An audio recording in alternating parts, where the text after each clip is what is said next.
Will Bijan Robinson be a fantasy dud this year? You are Locked On Falcons, your daily Atlanta Falcons podcast. Part of the Locked On Podcast Network, your team every day.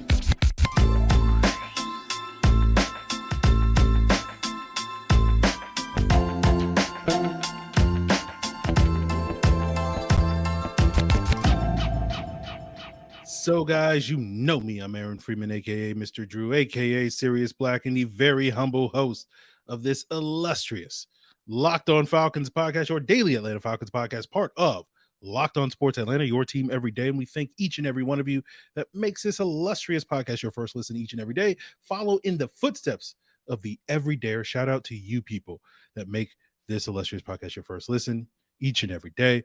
Follow in their footsteps by subscribing or following for free on YouTube or wherever you listen to podcasts.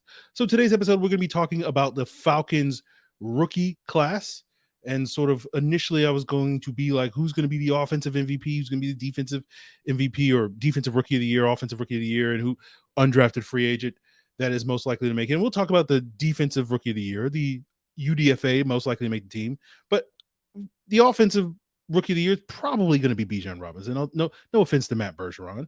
All right. But it got me thinking, about Bijan and what type of the expectations he's going to have. And there's been a lot of talk this past week with the franchise tag deadline with, all the running backs like Saquon Barkley and Tony Pollard and Josh Jacobs that got tagged and didn't get that lucrative long-term contract. And, it got me thinking about Bijan and his impact this upcoming season. And I'm not a fantasy guy. Usually we have Matt Harmon on the podcast, usually sometime in August, and hopefully we'll do that again this year. And so generally I will defer to the experts, but I kind of think Bijan's kind of set up to disappoint in fantasy this year, right? Because I Googled Bijan ADP, average draft position, and pretty much every site I saw had him at RB2, RB3, RB4. And because of those expectations, I'm like, I don't know if he's going to be that type of producer this year.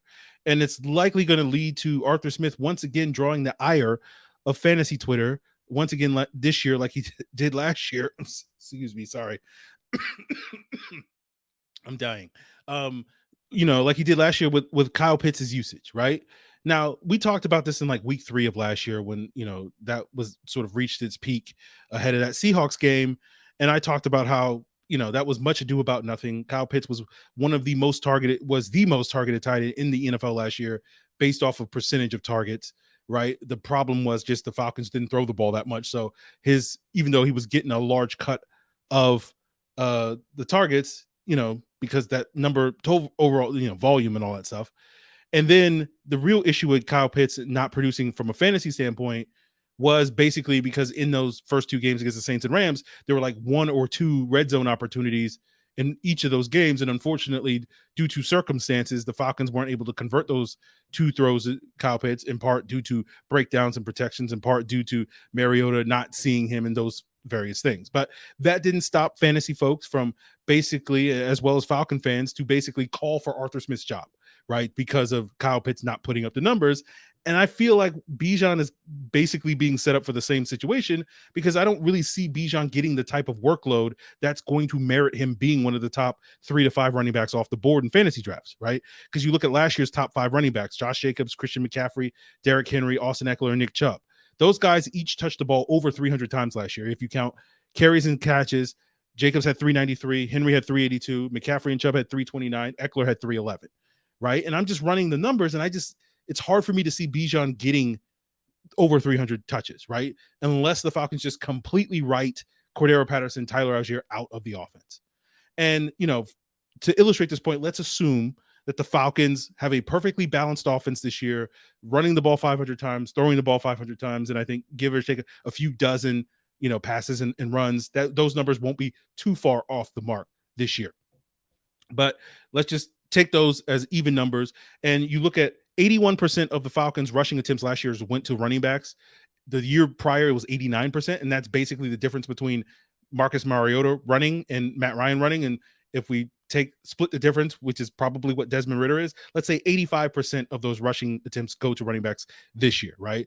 So then you look at the pass attempts. How many do the running backs get? When Ridder started, right? Because we didn't throw the ball to the running back when Mariota was a starter. right? Because we were max protecting and all that stuff. But when Ritter started, about 24% of his pass attempts went to running backs. In 2021, when Matt Ryan threw a lot of checkdowns, it was about 26%. So again, split the difference, 25%. So basically between Bijan, Allgeier, Patterson, Keith Smith, and whoever else plays running back for the Falcons this year, those guys, based off of these numbers, will project to combine for about 425 carries, 125 targets. If they catch 80% of those targets, which is pretty typical for running backs, usually it's between like 70 and 90% catch rate, that works out to be about 100 catches. So 525 total touches for all the running backs this year. So in order for Bijan to get top 5 running back numbers this year, he's going to have to get at least 60% of those touches. Now, at first glance, you hear 60%, and it's like, yeah, that makes sense. That seems reasonable for Bijan to get 60% of the touches this year. But then when you look at the last 2 years, the lead Falcons running back hasn't come anywhere close to 60%, right? In 21, Patterson had 45% of all running back touches. Mike Davis had 40%. Everybody else, Wayne Gallman, Quasi Olison, everybody else combined for 16%. Last year, Tyler Allgeier had 45%. Patterson had 33%. Huntley had 15%. Everybody else had 8%. So both years, the lead running back only had about 45% of all the touches. Now, certainly in the future, I think we could definitely see Bijan getting 60% of the workload, but I don't know if we're going to see that coming out of the gates. He's probably going to get maybe 45% of the touches, which if that's the case, that means about 235 touches. So, Tyler Allgeier had about 226 last year. So, and he was RB 22 in fantasy last year. Even if you say, okay, Bijan's going to get a little bit more than that, 50%, that's 260. That compares with Kenneth Walker's 255 touches last year. That was RB 15 in fantasy last year, right? Now, you might say, okay, Aaron, well, isn't part of the reason why Patterson and Allgeier didn't have as many touches because basically in the first month of the season in both years, both of those guys were RB2s, right? And it's fair. Okay, so let's just look at the first 4 games and look at Mike Davis's percentage in 21 and CP's percentage last year. So last year, CP in the first 4 games of the season had about 57% of the running back touches.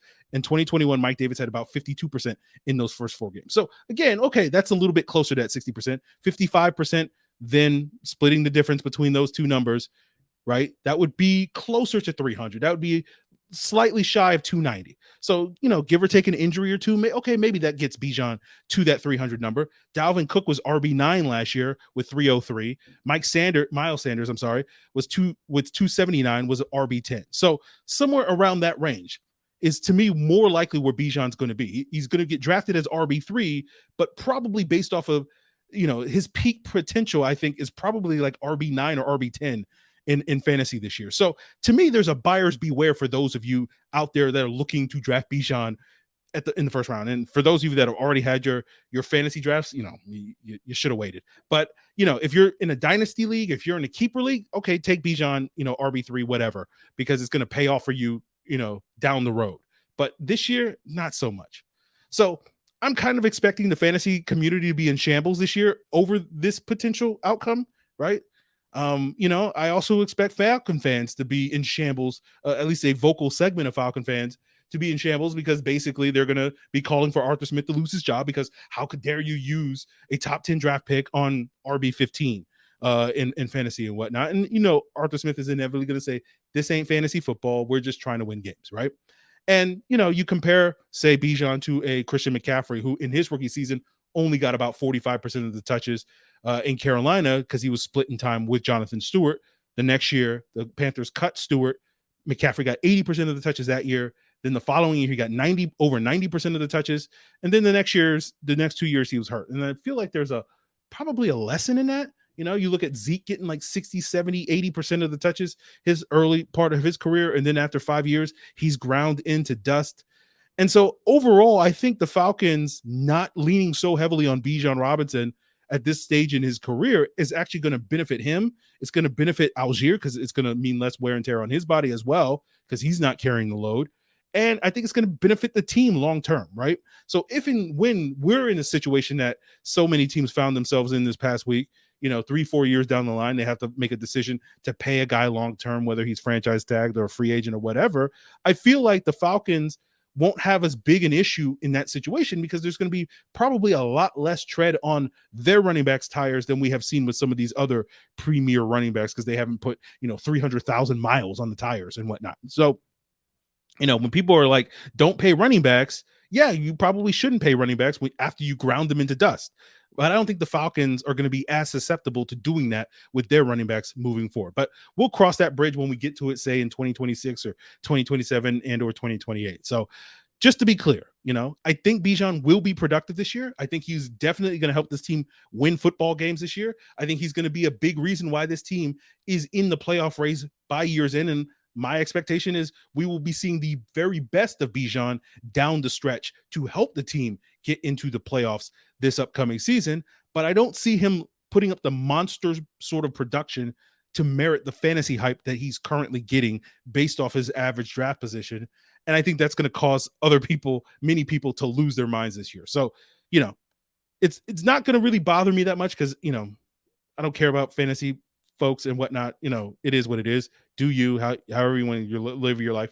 But it is going to bother me if I'm doing crossovers this year and every week someone's like, Bijan's disappointing, because they just glom onto this lazy narrative about Bijan not putting up these monster fantasy projections. And it's all simply because Bijan doesn't get like 3 more touches a game than he's currently getting. And it's like, oh, he's a disappointment because he's not getting just 3, whatever. So hopefully we won't fall into that trap. Hopefully my fellow Locked On hosts won't fall into that trap, but we shall see. So you have been warned. You have been warned, guys. You don't have to take my advice on it. You can draft Bijan whenever you want to draft him, but I'm just telling you, I'd probably wait till round 2.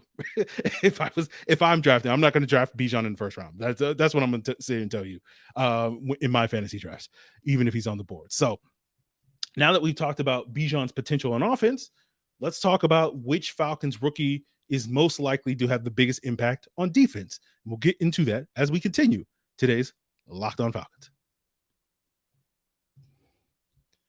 So, guys, it's the right time to take your first swing at betting on Major League Baseball over at FanDuel, and you'll get 10 times your first bet amount in bonus bets up to $200. So that means if you bet $20, you'll land $200 in bonus bets, win or lose. That's $200 that you can spend betting on everything from money line to over unders to who you think is going to win that first or hit that first home run. And it's all on an app that's safe, secure, super easy to use. Plus, when you win, you get paid instantly. There's no better place to bet on Major League Baseball than FanDuel, America's #1 sportsbook. You can also bet on the NFL.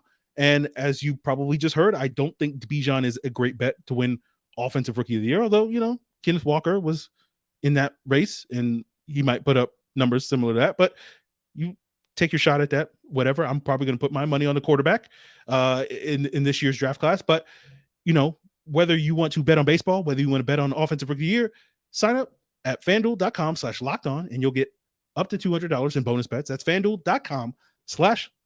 FanDuel is an official partner of Major League Baseball. So continuing today's Locked On Falcons, let's talk about which defensive rookie will impact the most this season with Falcons, rookies reporting to training camp today.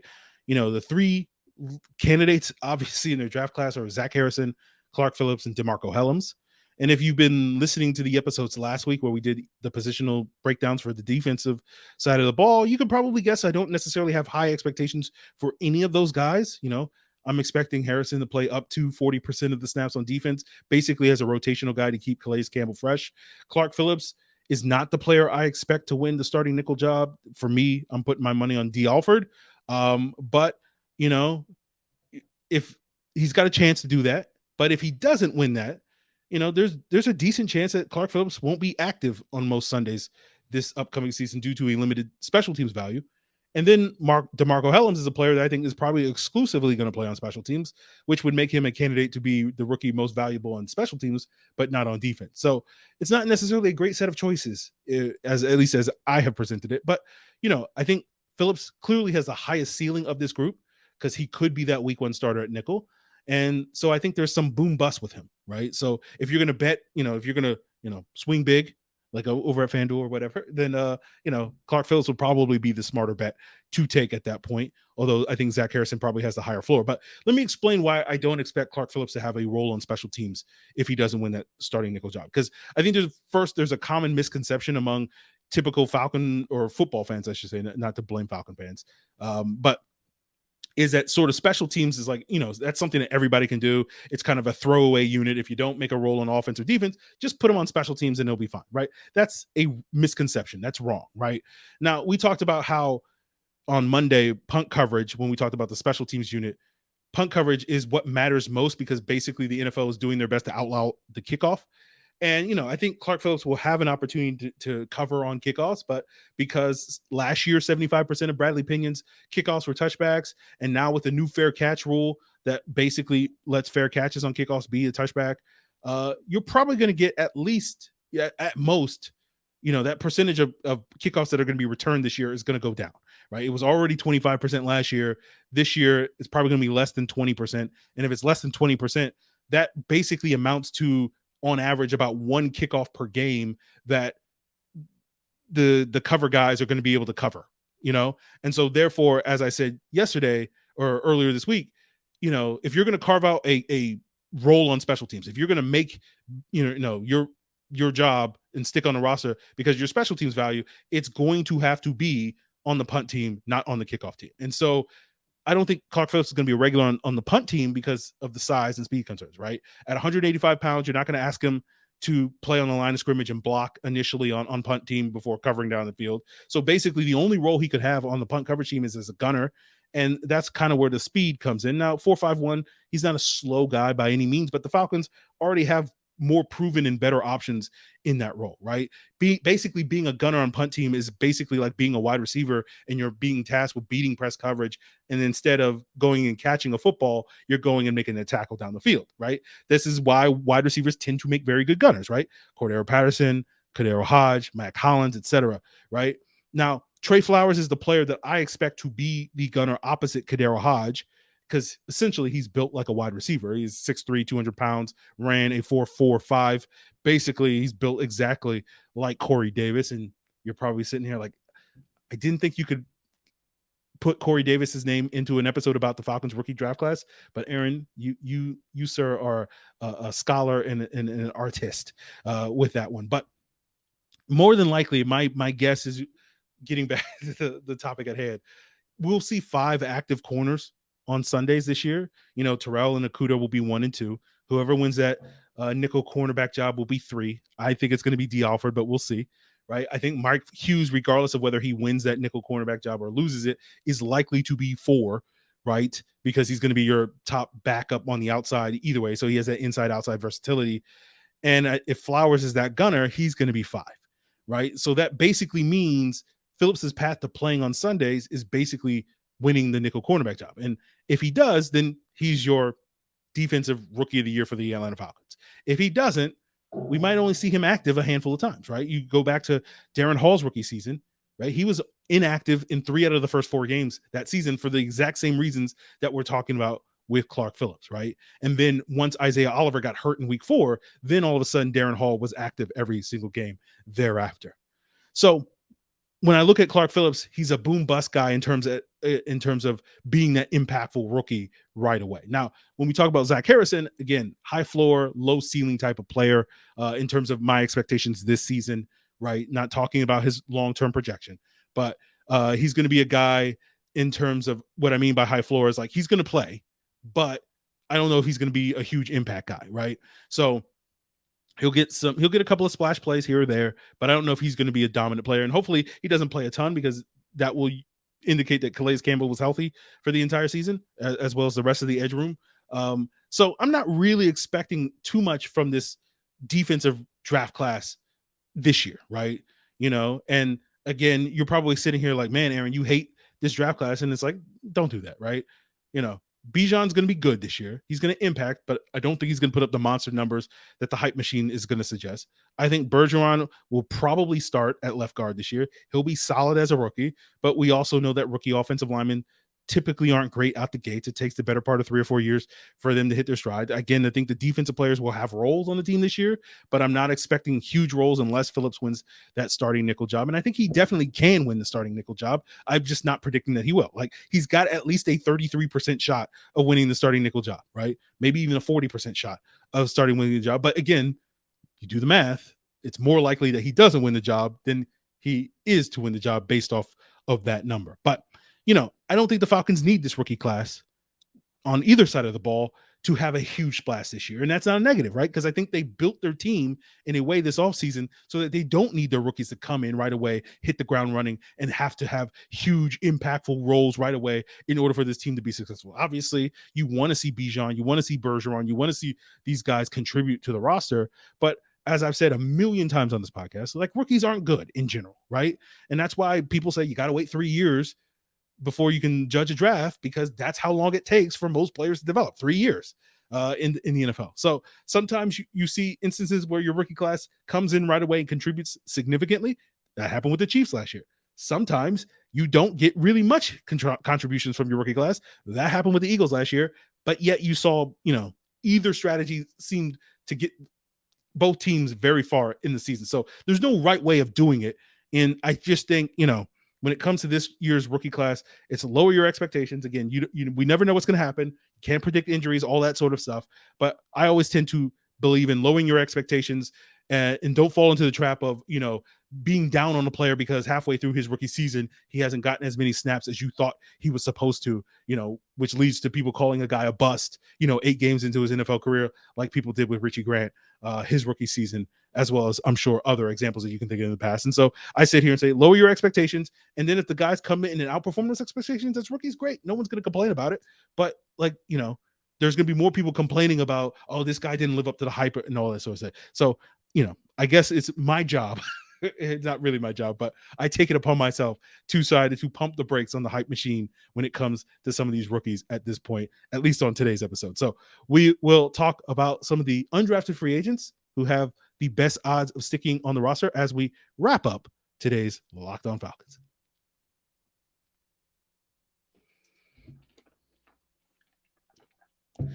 So guys, wrapping up today's Locked On Falcons, I want to give another special shout out to the everydayers. And for those of you that will make tomorrow's episode your first listen, if there's news about the Falcons, we'll talk about it.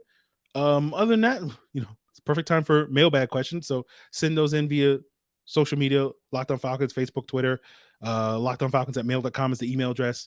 Leave a comment here on the Locked On Falcons YouTube channel. Hit me up in the Discord, the Locked On Falcons Discord, link in the description below. So let's talk about the undrafted free agents. The Falcons have a total of 8 undrafted free agents, 3 on offense, 4 on defense, 1 on special teams. Carlos Washington Jr., the running back, the wide receivers, Keelan Harrison, Xavier Zay Malone, edge rusher, Akina Inachukwu, linebacker, Mike Jones Jr. Mike Jones Jr. Cornerback, Natron Brooks, and Clifford Chapman, and kicker, Matthew Trickett, who I completely forgot was on the team when I did my special teams breakdown earlier this week because he's a camp body, even though half of Falcons Twitter, thanks to a very dubious Ian Rappaport tweet, thought that the Falcons were replacing Younghoe Koo when they signed Matthew Trickett. But, I think when it comes to undrafted free agents making the team, it's really less about their individual talent and more about the circumstances that help their chances, right? For example, talking about Matthew Trickett, right? If a team keeps only one kicker and, your UDFA is your second kicker, chances are he's going to probably have a hard time, making the roster unless that first guy gets cut. Or gets hurt. I'm sorry. So, I don't know if the circumstances are really favorable for any of these guys making the roster this year. And some of that, again, is piggybacking off of the earlier point about the Falcons don't really need their draft class to contribute a ton this year outside of Bijan and Bergeron. And, that's a trickle down effect that tells you sort of their roster is pretty stacked. We've talked about this before where there's like 43 players that you could probably say are, assuming they stay healthy, are pretty safe bets to make the roster. And there's only really 10 spots up for grab.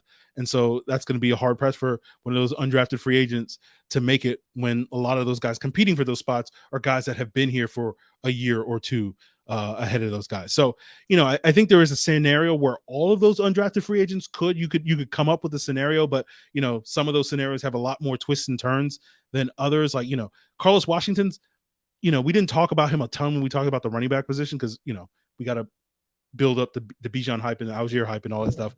But like, he's notable to me because especially if Caleb Huntley starts the summer on the PUP list, like we expect to, as he's coming off that Achilles tear, that basically makes Carlos Washington the de facto RB4 entering training camp. And that's promising because it's possible the Falcons could keep 4 running backs on the roster this year. And what could potentially help Washington's case is the top 3 running backs that are all locks to make the roster in Allgeier, Bijan, and Cordarrelle Patterson. they might not get that much action in the preseason. Like I highly doubt Patterson's going to play really much of any snaps in the preseason. And then I feel like Bijan and Allgeier are probably going to get a relatively quick hook if they do play in the preseason. So, there's a chance that every game Carlos Washington's going to play 2 or 3 quarters, right? And in all 3 of the preseason games, get a lot of carries because Arthur Smith's going to run the ball in the preseason. Absolutely, he's going to run the ball.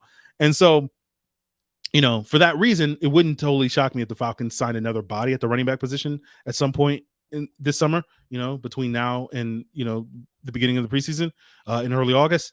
But because of that potential opportunity in this scenario, with that expanded role in the preseason, Washington could get a lot of carries. And if he makes an impact and impresses with that sort of workload, we might get to the point at the end of the summer where it's like, hey, let's keep this Carlos Washington Jr. guy as RB4. He's not going to clear waivers because he balled out, because he got, 50 carries in the preseason or whatever.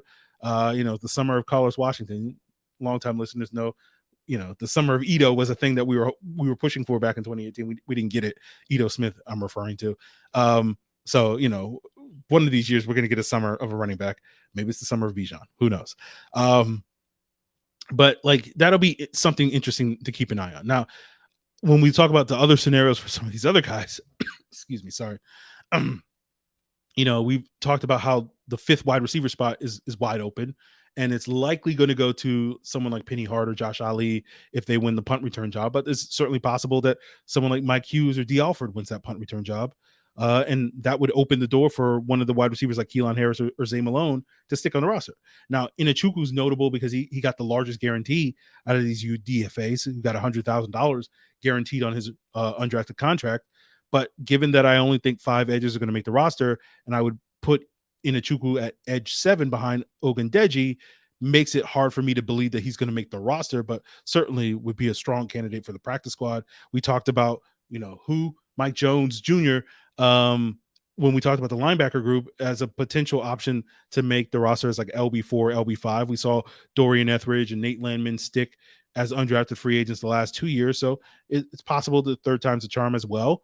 But if you're asking me, if push comes to shove, which undrafted free agent do I think has the best odds of making the roster? I would probably pick one of the wide receivers. And because, we're on the Keelan Harris bandwagon. I know some Falcon fans that are on the Zay Malone bandwagon. We will have to duke it out this summer. It'll be a daily back and forth between Keelan Harris and Zay Malone, in terms of who wins the hearts and minds of Falcon fans this summer. But we are firmly planting our flag on Keelan Harris's side of the fence on this podcast. But we will, absolutely jump ship if Zay Malone comes out cooking in the first week or two. So we'll see how that all plays out. But again, I think if you're, push comes to shove, I'll bet on Keelan Harris has the best odds, but I don't think any of the undrafted free agents are going to make the cut this year and make the roster. Although I think we'll probably see a good many of these guys on the practice squad. Like I could definitely see like 5 or 6 of these guys making the practice squad this upcoming season. So that is probably where most of these guys are headed, but you never know. There's always a couple of things, a couple of curveballs every single preseason, every single training camp that you can't predict. And so, that may open the door for some of these guys. So we'll see. We'll always enjoy when, some undrafted free agent comes out of nowhere and balls out. Like, I was thinking, was it Paul Warlow or Pat Schiller? But both of those guys balled out their summers. But Warlow had one of the best training camps ever I can recall an undrafted free agent having. Didn't necessarily lead to him being a great NFL player, but he went on to play 7-8 years in the NFL. So he did something. Most undrafted free agents cannot say that. So hopefully we get another Paul Warlow. Maybe that's Mike Jones Jr. Who? Mike Jones Jr. So that's it, guys. Wrapping up today's Locked On Falcons. Potential mailbag tomorrow. We'll see if there's any Falcons related news on tomorrow's episode. Send in your questions on Twitter, Facebook, email lockedonfalcons@mail.com, Discord, link in the description below, Locked On Falcons YouTube channel, comments, all that and more. Really appreciate it. Continue to make us your first listen. For your second listen, check out the Locked On NFL podcast or Locked On Sports Atlanta, all part of Locked On Podcast Network, your team every day.